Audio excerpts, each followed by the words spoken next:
My name is Goldie, and at 32, I own an art gallery that showcases emerging artists in downtown Chicago. But 24 years ago, I was just an 8-year-old girl watching my family splinter into pieces. My dad took my brother, my mom took my sister, and nobody took me.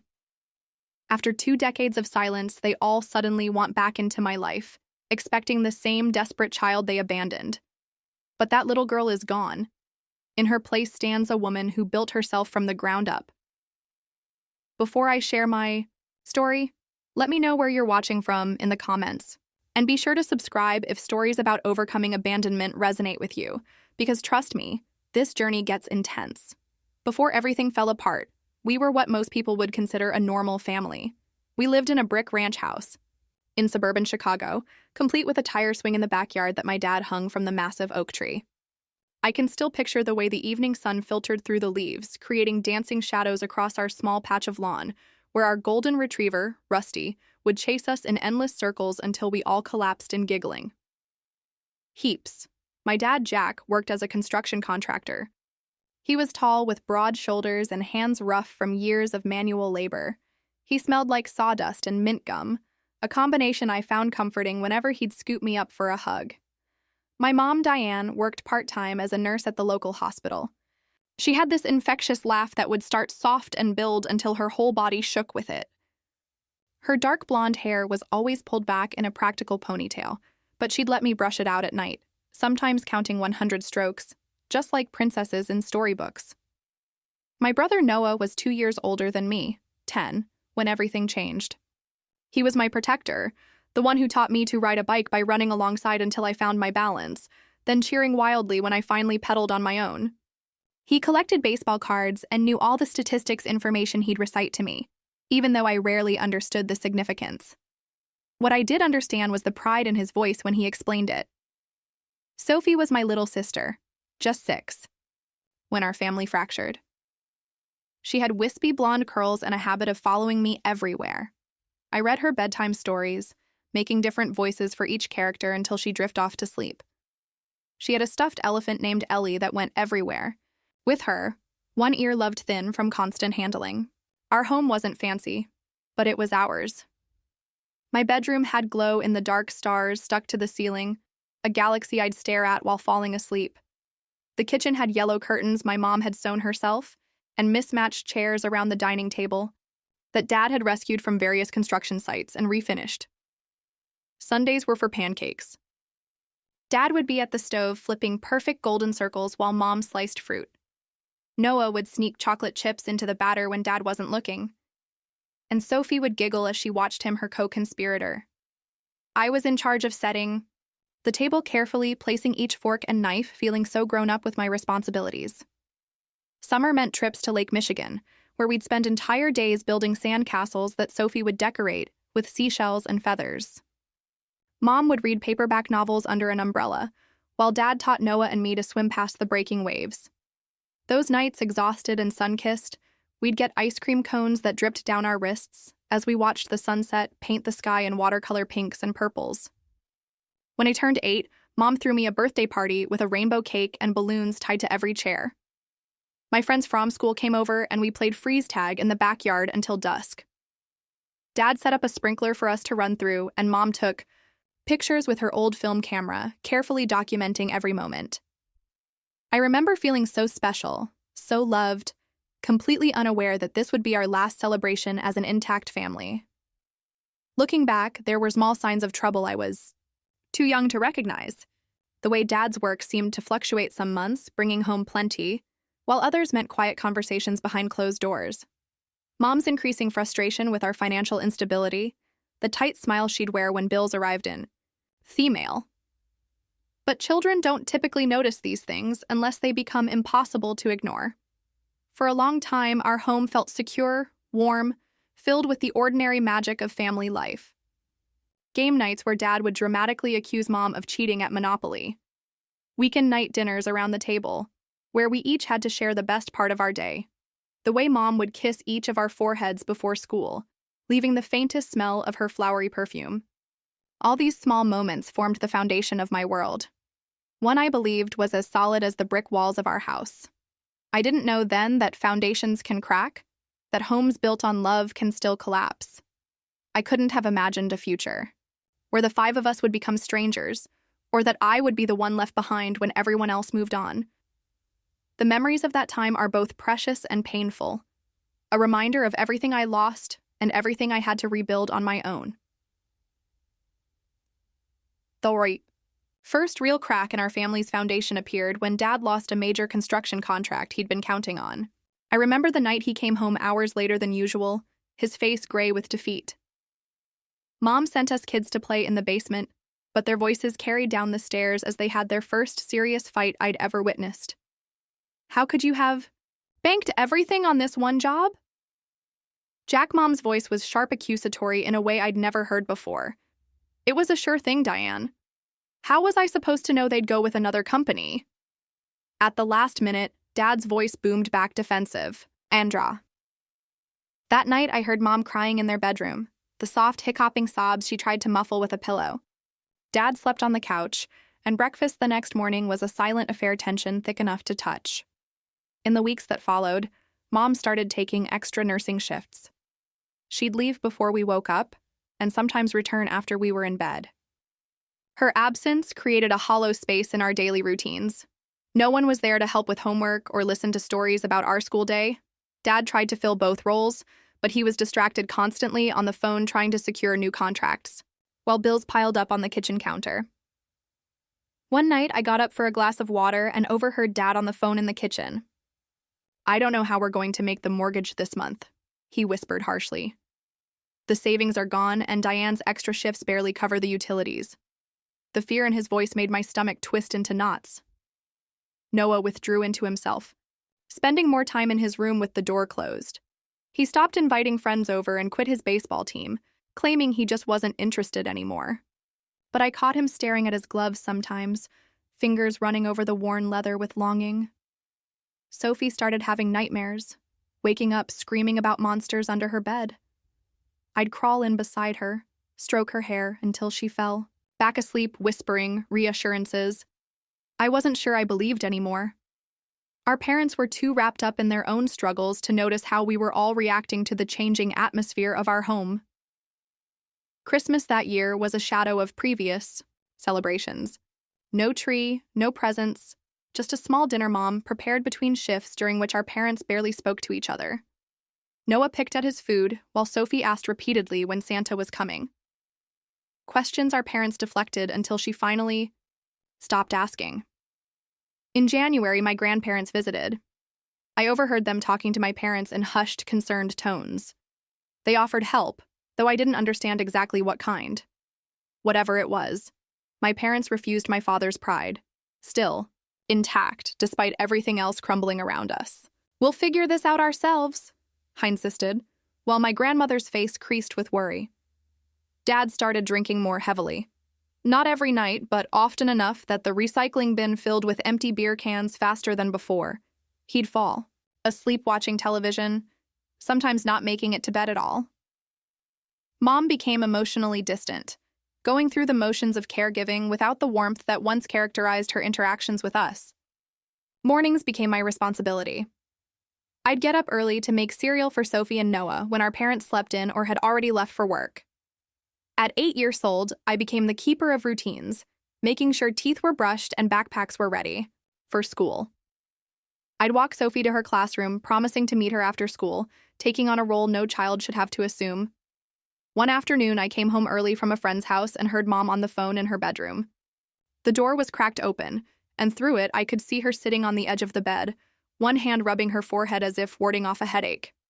"I don't know what our options are anymore, Lisa," she was saying to my aunt. "The kids, I can't give them the life they deserve like this." There was a pause. "We've talked about separation, but what happens to the children then? Who goes where? The cold dread that washed over me at those words still haunts me. Who goes where? As if we were furniture to be divided up in a divorce." The fighting escalated. One night, it got so bad that Dad punched a hole in the living room wall.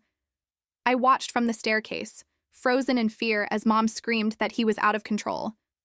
Noah pulled me back to my room where Sophie was already hiding, under her blankets. The three of us huddled together on my bed.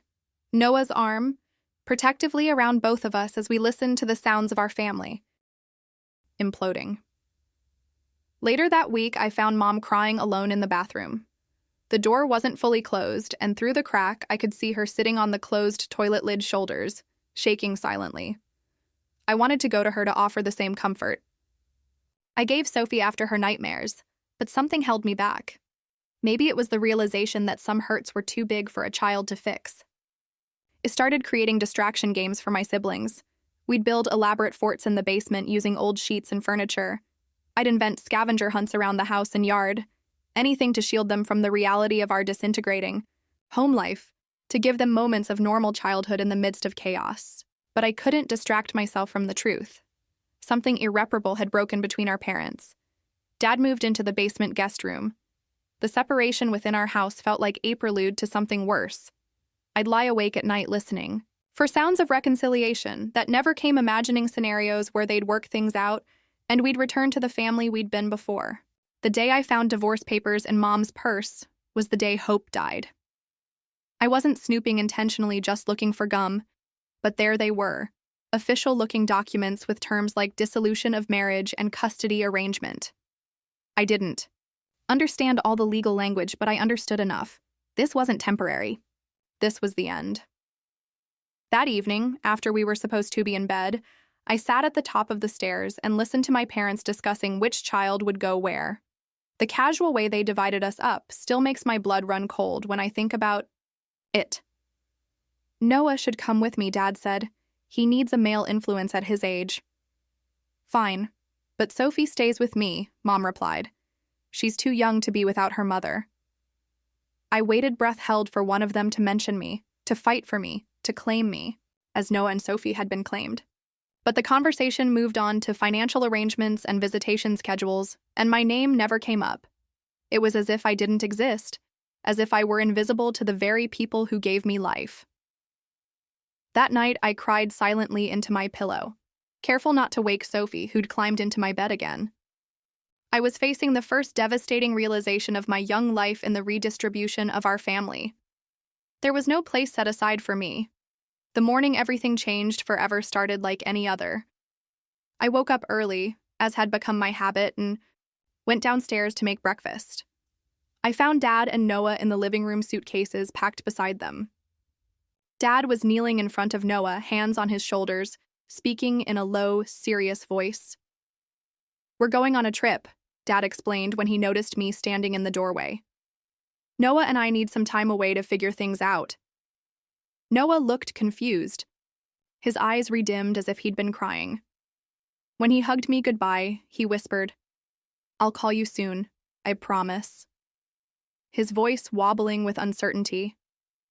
I clung to him somehow, knowing this wasn't a normal trip, that something more permanent was happening. Dad barely looked at me as they left. "Just a quick be good for your mom, Goldie," before ushering Noah out to the car, where I noticed several garbage bags filled with what looked like clothes and toys. Not luggage for a trip, belongings for a move.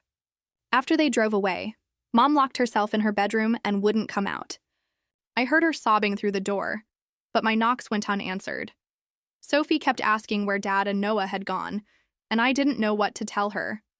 We ate cereal for dinner that night, and I read Sophie 3 extra stories at bedtime, trying to maintain some sense of normalcy. Mom remained in her room the next day. He made peanut butter sandwiches for lunch, helped Sophie brush her teeth, and tried calling Dad's cell phone repeatedly. It went straight to voicemail every time. That night, Sophie and I slept together in my bed again, her small body curled against mine for comfort we both desperately needed. On the 3rd day, Mom emerged from her bedroom, looking hollow-eyed and determined. She moved around the house with robotic efficiency, pulling out suitcases and filling them with Sophie's clothes and toys. When I asked what she was doing, she paused only briefly. "Sophie and I need a fresh start," she said, not meeting my eyes. "We're going to stay with Aunt Lisa for a while." "What about me?" I asked, panic rising in my chest. "When are we coming? Back home?" Mom's expression flickered between guilt and resolve. "You'll stay here for now. We'll come back for you when things settle down. I promise." I didn't believe her. But I was 8 years old and powerless to stop what was happening. Sophie cried when she realized I wasn't coming, reaching for me from Mom's arms as they headed to the car. "Why can't Goldie come?" she wailed, her face red and tears stir. "Goldie needs to stay here in case your father comes back," Mom answered Ailey. I recognized even then we'll be together again soon. Then they were gone, and I was alone in our house. Completely alone at 8 years old. The first day by myself, I pretended it was an adventure. I ate ice cream for breakfast because there was no one to tell me not to. I watched television shows Mom never allowed. I jumped on my parents' bed, but the freedom quickly gave way to fear as darkness fell and the house made strange noises I'd never noticed before. I slept with all the lights on that night. Rusty curled protectively at my feet. The next morning, I realized Noon had fed him. So I poured an entire box of cereal into his bowl, not knowing how much he needed, but wanting to make sure he had enough. By the third day alone, the food situation was becoming dire. I'd exhausted the easy options like cereal and peanut butter sandwiches. The milk had gone sour. I didn't know how to cook anything requiring the stove or oven. Rusty and I shared crackers and cheese slices from the refrigerator. I kept calling Dad's phone and now Mom's too, but neither answered. I left tearful messages asking when they were coming back for me, begging not to be left alone anymore. The silence in response was deafening. On the fourth day, there was a knock at the door. Mrs. Garcia from next door stood there with a concerned expression. She'd noticed I was home alone and wanted to check if everything was okay. I lied, saying my mom had just gone to the store and would be back soon. But Mrs. Garcia saw through the lie, especially when Rusty bounded up behind me, clearly unfed and unwalked. "Where are your parents, sweetie?" she asked gently. I broke down then, telling her everything through gulping sobs. How Dad took Noah, Mom took Sophie, and nobody took me. How they promised to come back but hadn't called. How I was running out of food and was scared at night. Mrs. Garcia's face transformed from concern to horror as I spoke. She brought me to her house, fed me a proper meal, and called the authorities. By that evening, a social worker named Missy J.D. Reynolds was sitting across from me in Mrs. Garcia's living room, asking questions I didn't have answers to. "Do you know where your parents went? Number? Do you have grandparents or other relatives nearby? None close enough. How long have you been alone?" 4 days. Miss Reynolds had a soft voice but couldn't hide the pity in her eyes.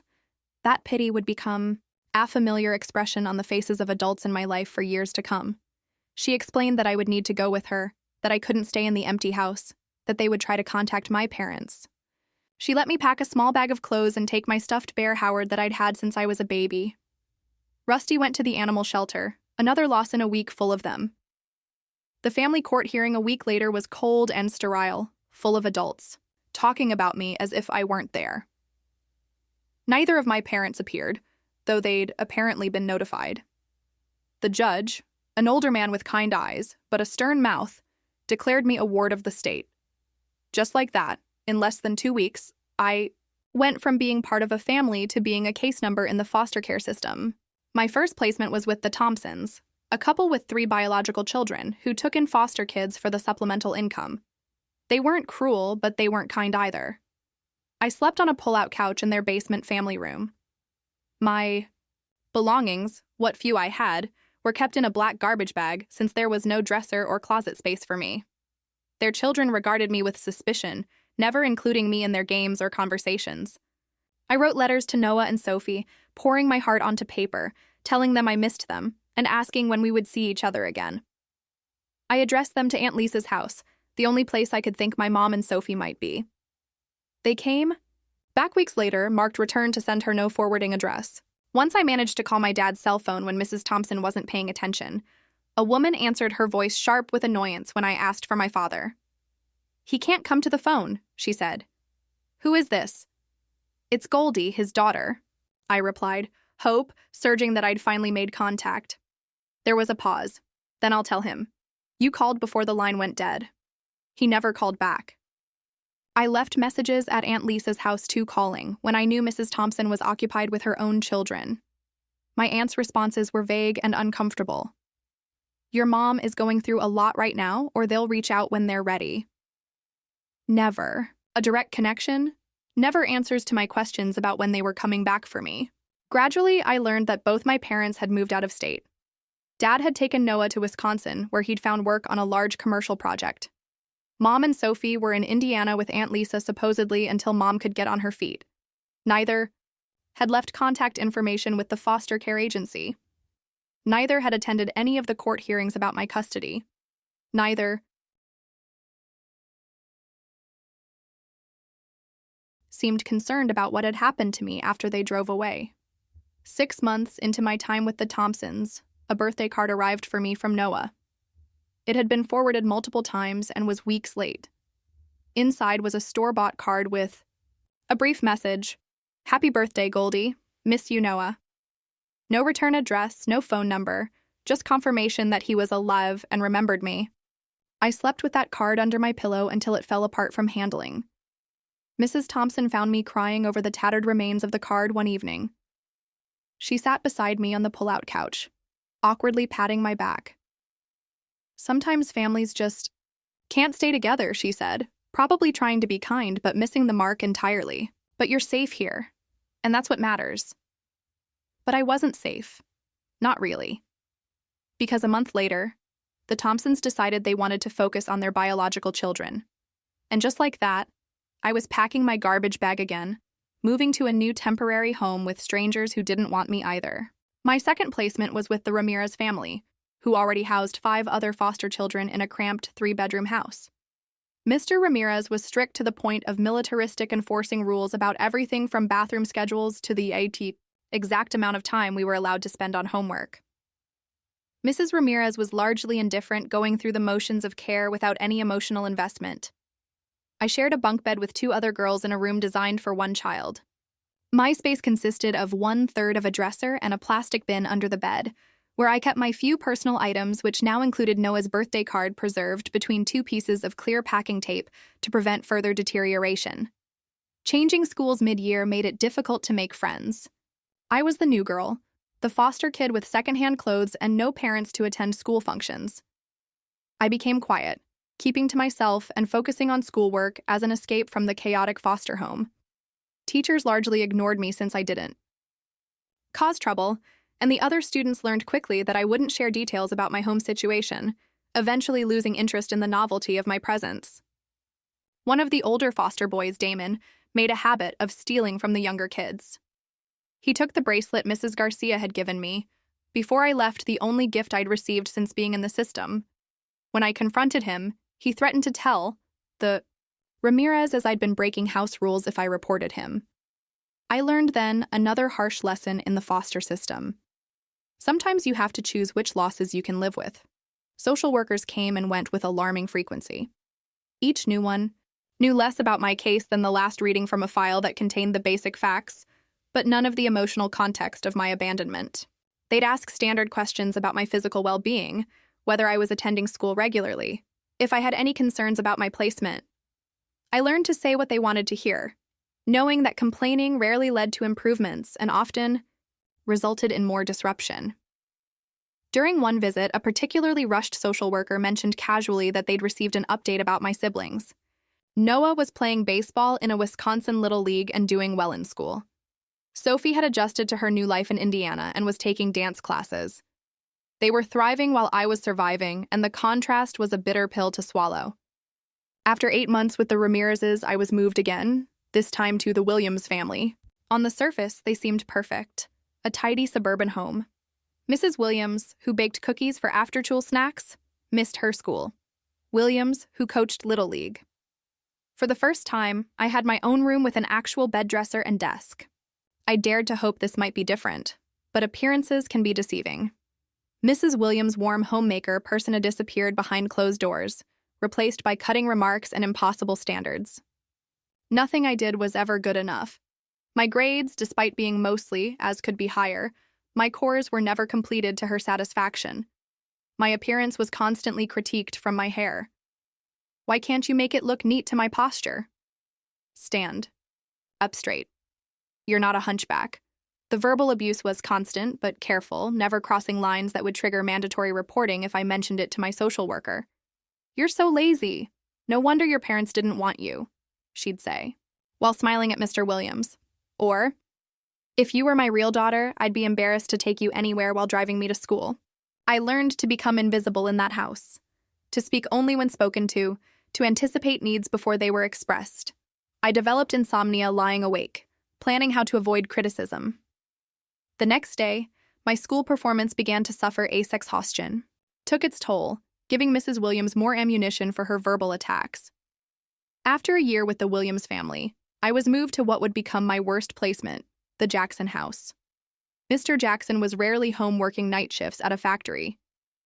Mrs. Jackson collected foster kids for the check, spending the money on herself while keeping us on strict food rations. Meals were monitored, snacks forbidden, and food was regularly withheld as punishment for perceived misbehavior. At 14, hungry and desperate, I ran away. I spent 3 days living in a park, sleeping on benches, and stealing food from grocery stores, before police found me and returned me to the foster care system. The Jacksons didn't want me back after my stunt, so I entered yet another temporary home while waiting for a more permanent placement. It was during this transition period that my high school counselor, Miss Rivera, noticed something in me that I'd long stopped seeing in my self-potential. Despite my spotty attendance and inconsistent performance, my standardized test scores were exceptional. Miss Rivera began advocating for me, suggesting advanced placement classes and connecting me with school resources I hadn't known existed. "You're smart, Goldie," she told me during one of our weekly meetings. "Really smart. And that brain of yours is your ticket out of the situation you're in." My new placement was with Miss Harriet, an older single woman who had fostered dozens of teenagers over the years.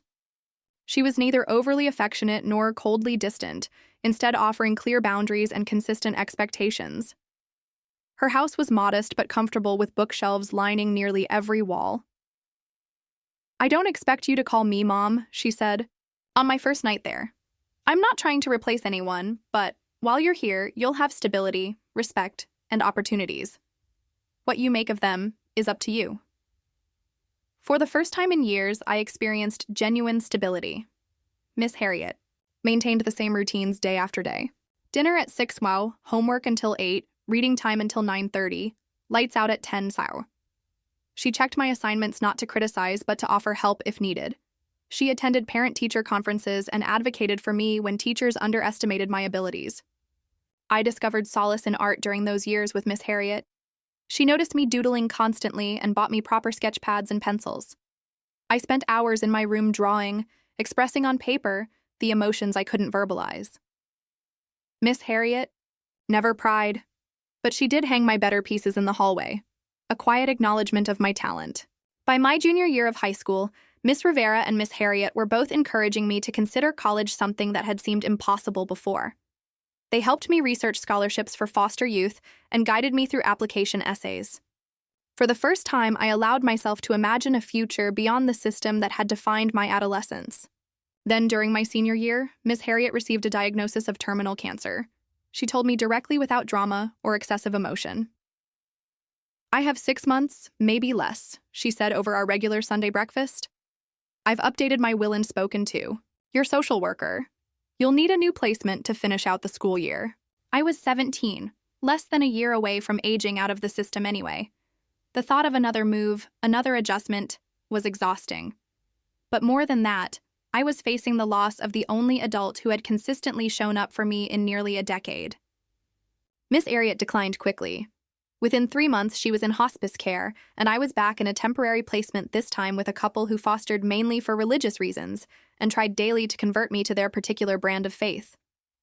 I visited Miss Harriet every day after school until she passed, holding her hand and reading aloud from her favorite books. Her funeral was small but dignified, attended mainly by former foster kids whose lives she had touched. We were a Emily crew, of different ages, backgrounds, and life outcomes, united by our experience in her home. It was the first time since my family's abandonment that I felt genuine grief, a measure of how rare meaningful connections had become in my life. 2 months later, I turned 18 and aged out of the foster care system. I had a high school diploma, acceptance to community college based on scholarships for former foster youth, and $755 in savings from part-time jobs. I had no family to call, no home to return to, and no safety net if I failed. With my meager savings, I secured a spot in a shared apartment with 3 other girls, all students at different colleges around Chicago. The apartment was small, the neighborhood questionable, but it was the first space that felt truly mine, even if I was only renting one corner of it. I enrolled in community college while working 2 jobs, morning shifts at a local diner and evenings at a retail store in the mall. Between working and classes, I averaged 5 hours of sleep a night, but the exhaustion felt purposeful, different from the bone.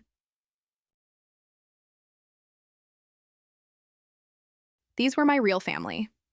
They had earned that designation through consistent presence and care, not through genetic obligation. By my early 30s, I had created a life that felt whole and meaningful. I ran a successful gallery, owned my home, maintained loving friendships, and had a relationship based on mutual respect and understanding. The abandoned 8-year-old was still part of me, but she no longer defined me. I had become someone she could be proud of, someone who had transformed abandonment into independence, rejection into self-reliance, loss into creativity. I thought I had made peace with my past. Then Noah found me on Facebook, and everything I thought I'd resolved came rushing back with devastating clarity. The message arrived on an ordinary Tuesday morning. I was in my office at the gallery, coffee in hand, reviewing submissions from artists for an upcoming exhibition. The notification pinged, and I clicked it absently, expecting a message from a client or colleague. Instead, I found myself staring at anime I hadn't seen in 20 years. Noah Winters. The coffee cup slipped from my hand, shattering on the hardwood floor, hot liquid splashing my ankles. I barely noticed. My entire focus narrowed to the small rectangle of text on my screen. Goldie, it's Noah, your brother. I don't know if you remember me, but I've been looking for you for years. I just found your gallery website. Can we talk, please? I stared at the message for so long that my assistant came to check on me, concerned by the crash and subsequent silence. She helped clean up the spilled coffee while I sat immobile, unable to process the sudden intrusion of my past into my carefully constructed present. It took 2 days for me to respond. 2 days of discussing the situation with my therapist, with Michael, with Zoe. 2 days of weighing the potential benefits of reconnection against the certain disruption it would cause in my life. My response was brief. I remember you. We can talk. Noah responded immediately with his phone number. When I called, his voice was deeper than I remembered, but with the same cadence, the same slight hesitation before important words. I can't believe. Found you, he said, emotion, making his voice thick. I've been searching on and off for years. Why now? I asked the question that had been burning in me since his message arrived. The story unfolded gradually over that call and several that followed. Noah was married now with 2 children. He'd built a life as an engineer in Wisconsin, not far from where our father had initially taken him. He'd searched for me sporadically over the years, but with limited information, the efforts had gone nowhere. Dad didn't want us to contact you. At first, he explained, said it would be confusing for everyone that clean breaks were better. By the time I was old enough to make my own decisions, I didn't know where to start looking. It was during a recent family health scare that Noah had renewed his efforts to find me, diving deeper into online searches until he discovered my gallery website with a professional biography that confirmed I was the sister he'd been seeking. Sophie's been looking for you too, he added, dropping another bombshell. She never stopped talking about you, even when we were all supposed to pretend the past didn't happen. Piece by piece, I learned what had happened to my family after they drove away and left me behind. Dad's construction business eventually stabilized in Wisconsin, though he never achieved the success he'd dreamed of. He'd remarried briefly when Noah was in high school, a relationship that ended when his drinking became problematic. He was single now in his early 60s with developing health problems, living in a small apartment in Milwaukee. Mom had stayed with Aunt Lisa in Indiana for only a few months before moving to Ohio with Sophie for a fresh start. She'd remarried when Sophie was 10, a stable, kind man who'd been a good stepfather by all accounts. She still worked as a nurse now in management at a hospital. According to Noah, she expressed regret over how things happened with me, though she'd never made concrete efforts to find me or make amends. Sophie had become a teacher working with elementary school children. She'd been engaged twice, but never married, breaking off both relationships before reaching the altar. She lived in Columbus within an hour of our mother, but maintaining what Noah described as healthy boundaries with her. "There's going to be a family reunion," Noah said during our fourth call. "Dad's turning 60, and it seems like the health scare made everyone realize time isn't infinite. They all want you to come. They all want me to come." I repeated the words, feeling foreign in my mouth. The same people who left me alone in an empty house when I was 8 years old. Noah's discomfort was palpable, even through the phone. "It was a terrible time for everyone, Goldie. Dad was barely functioning. Mom was having what we now know was a major depressive episode. They made horrible decisions, but they've changed." "And you think that excuses abandoning a child?" I asked. Anger, finally breaking through the shock that had dominated my reactions thus far. "No, of course not," he backpedaled. "Nothing excuses that. But people can regret their worst mistakes, right? They want a chance to apologize, to try to make things right." I laughed, a harsh sound without humor. "Make things right. I spent 10 years in the foster system." "Noah, do you have any idea what that was like?" He didn't, of course. How could he? While I was moving from home to home, belongings in garbage bags, he was living with our father, playing baseball, having a normal adolescence, despite the family fracture. I found myself in an uncomfortable position, as messenger between parts of my family who hadn't communicated directly in years. Noah spoke with Sophie regularly, but had limited contact with our parents. Sophie talked to our mother weekly, but rarely, engaged with our father. Everyone, it seemed, complicated relationships with each other, but united in their sudden desire to reconnect with me. Sophie called a week after Noah's initial contact. Her voice was both familiar and strange, the little girl's high pitch replaced by a woman's tones, but with the same emotional openness I remembered. "I never forgot you," she said, crying. Within minutes of our conversation beginning, I had this picture of you from my 6th birthday party. I kept it hidden because it made Mom sad to see it, but I looked at it every night before bed for years. Unlike Noah, who approached our reconnection with careful pragmatism, Sophie swung between tearful nostalgia and enthusiastic plans for making up for lost time. She wanted immediate closeness, suggesting visits and shared holidays as if 2 decades of separation could be bridged in a single leap. When I asked why she hadn't looked for me sooner, her answer revealed the family mythology that had developed in my absence. "I thought you were with Grandma and Grandpa," she admitted. "That's what Mom told me when I was little. By the time I found out the truth in high school, no one seemed to know where you were." The reasons offered for my abandonment varied depending on who was explaining. Noah cited financial strain and our parents' mental health struggles. Sophie mentioned poor decision-making during crisis. Both acknowledged it was wrong, but framed it as a tragic mistake, rather than the deliberate choice it had been. I learned that our parents had told extended family that I was living with an aunt during those years, a fiction that preserved their image as caring parents who had simply been overwhelmed by circumstances. No one had questioned this narrative deeply enough to uncover the truth that I had been left alone and subsequently entered state care. My friends were divided on how I should respond to these sudden overtures from my long-absent family. Zoe was protective, suspicious of their motives, and concerned about the emotional toll reconnection might take. "They abandoned you once," she pointed out bluntly. "What's to stop them from disappearing again when it gets difficult?" Michael was more measured, suggesting I proceed with caution, but remain open to the possibility of healing on my terms. "You don't owe them forgiveness," he said, "but you might find some peace in hearing them out." My therapist helped me navigate the complex emotions that surfaced with each new contact.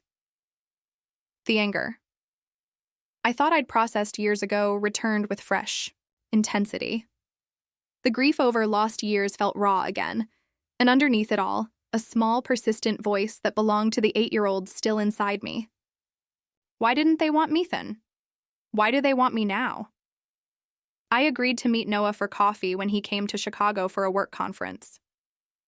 Seeing him in person was surreal, like looking at a funhouse mirror version of our father. His features familiar, yet altered by time and genetics. He had Dad's height and build, but carried himself differently without the restless energy I remembered in our father. His children called me Aunt Goldie during a video call he initiated at the coffee shop, the art title feeling both foreign and painful. These children who shared my blood but knew nothing about me, who had been told stories about an aunt who existed primarily in their father's childhood memories. "Dad wants to talk to you," Noah said toward the end of our meeting. His discomfort, evident in the way he fidgeted with his coffee cup. "He's not well, Goldie. The doctors are talking about 6 months, maybe a year." He wants to make peace before he trailed off, leaving the implication hanging between us. The request for forgiveness from a dying man should perhaps have moved me, but it only intensified my anger. Why was I expected to provide absolution on his timeline? Where had this desire for reconciliation been during the years when I needed a father? A package arrived at my gallery the following week. The return address showed my mother's name in Ohio, sending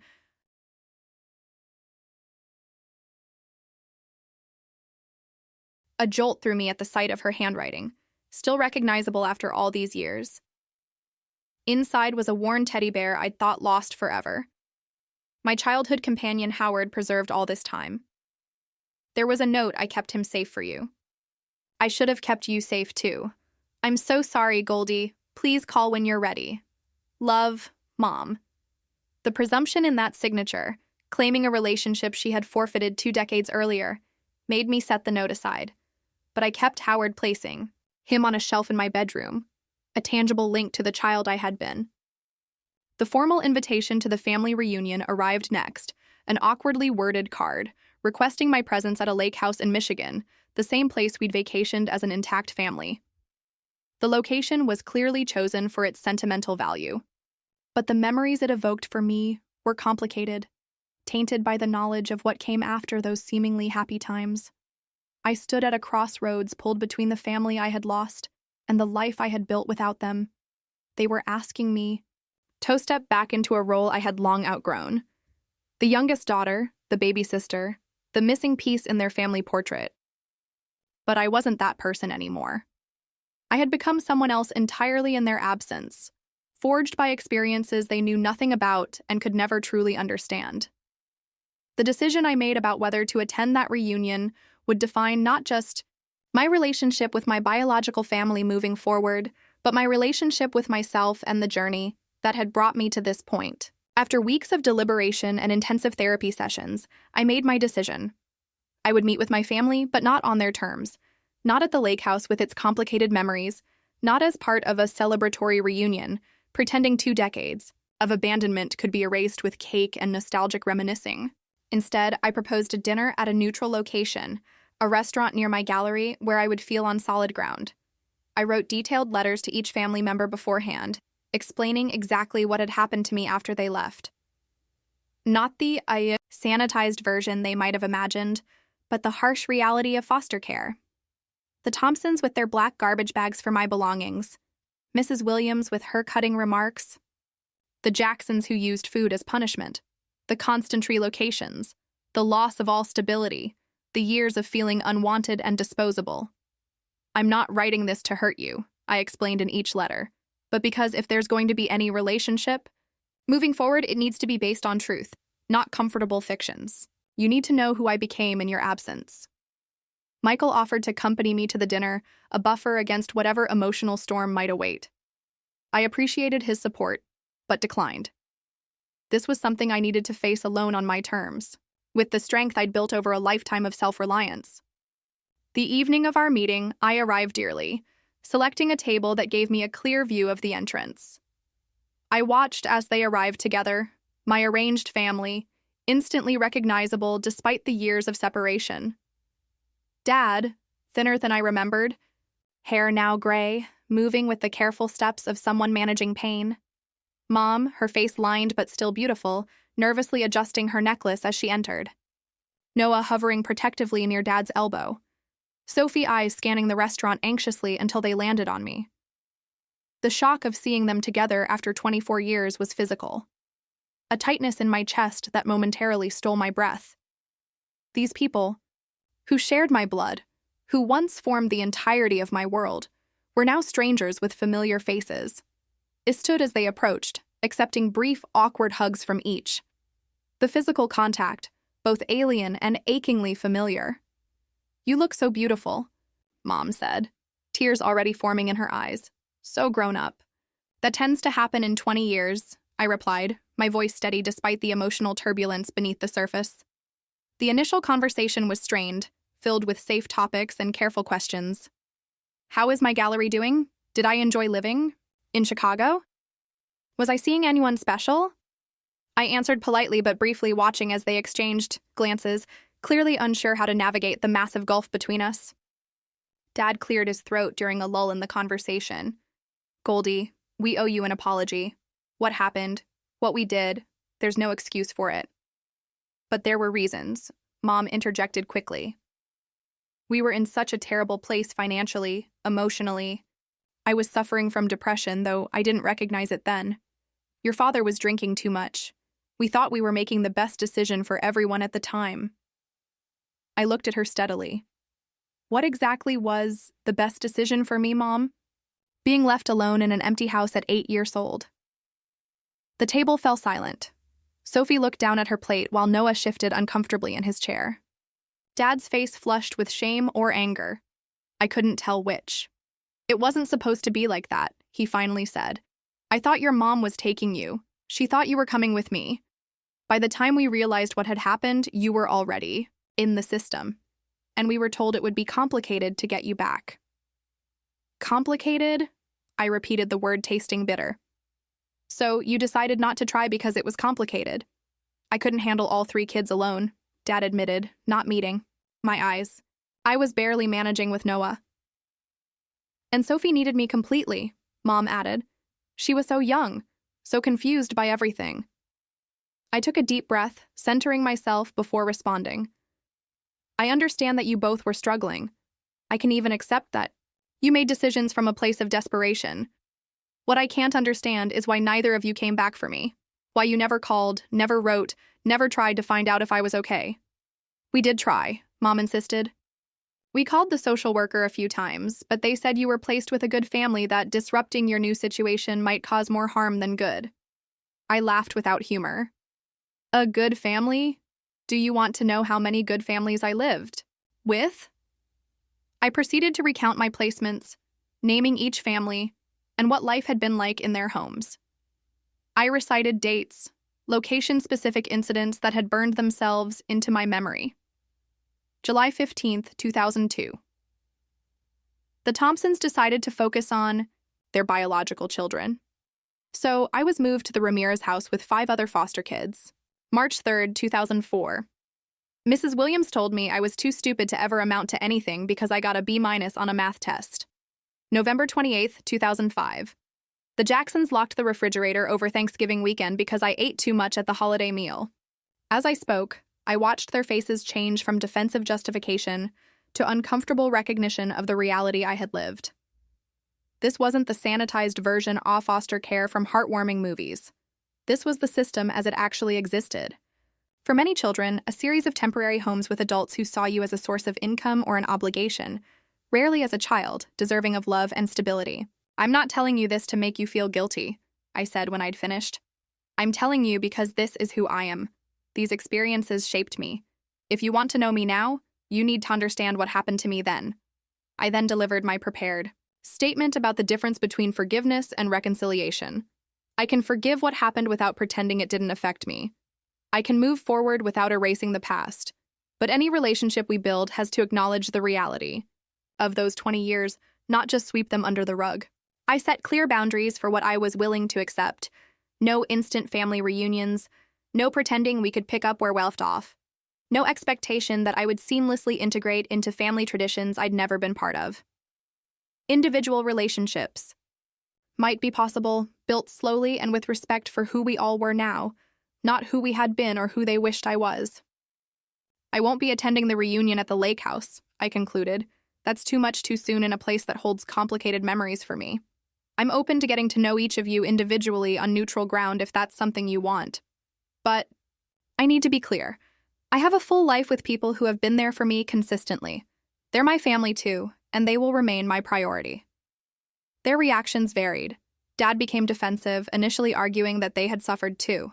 That they'd made mistakes but hadn't intended the consequences. Mom cried, repeating that she'd never stopped loving me, that she thought about me every day. Noah seemed relieved that everything was finally being spoken aloud after years of family secrets. Sophie listened intently, occasionally reaching toward me as if wanting to establish physical connection, but respecting my space. After dinner, I left with my dignity intact, not seeking their approval or absolution, but standing in my truth. The frightened, abandoned child had become a woman who could face her past without being diminished by it. In the weeks that followed, I met Sophie for coffee, just the two of us. Without our parents present, she spoke more freely about her own struggles, growing up with a mother who battled depression and a stepfather who, while kind, had never fully understood the complex dynamics of their blended family. We began building a tentative relationship based on who we were now, not the children we had been. When the family Christmas invitation came, I declined politely, suggesting instead that we continue with smaller, more manageable interactions. I wasn't ready for holiday celebrations that would inevitably highlight the years of traditions. I'd miss the inside jokes. I wouldn't understand the family photographs that didn't include me. The experience prompted a new direction in my artwork. I created a series about abandonment and healing abstract pieces that explored the journey from fragmentation to wholeness. The exhibition received critical acclaim with reviewers, noting the raw emotional honesty and powerful resilience evident in the work. I didn't explicitly share the personal story behind the art publicly, but those who knew me understood its significance. 6 months after our dinner, my father called. His health had deteriorated further, and his tone was different, less defensive and more reflective. "I failed you," he said simply. "Not just when you were 8, but every day after that, when I could have tried to find you and didn't. I can't change it, but I wanted you to know that I know it. I know what I did. It wasn't a dramatic reconciliation. It wasn't even really forgiveness, in the traditional sense, but it was an acknowledgement of truth. And that meant something. I've come to understand that forgiveness isn't about excusing what happened or pretending it didn't cause harm. It's about releasing yourself from the burden of anger, not for the benefit of those who hurt you, but for your own peace. I forgave my parents, not because they deserved it, but because I deserved to be free from the weight of resentment." Family is a concept I've had to define for myself. It includes the people who share my DNA, with whom I'm building careful, boundaried relationships. But it also encompasses the friends who showed up consistently, the mentors who believed in me when I couldn't believe in myself, the partner who understands my complex history without trying to fix or erase it.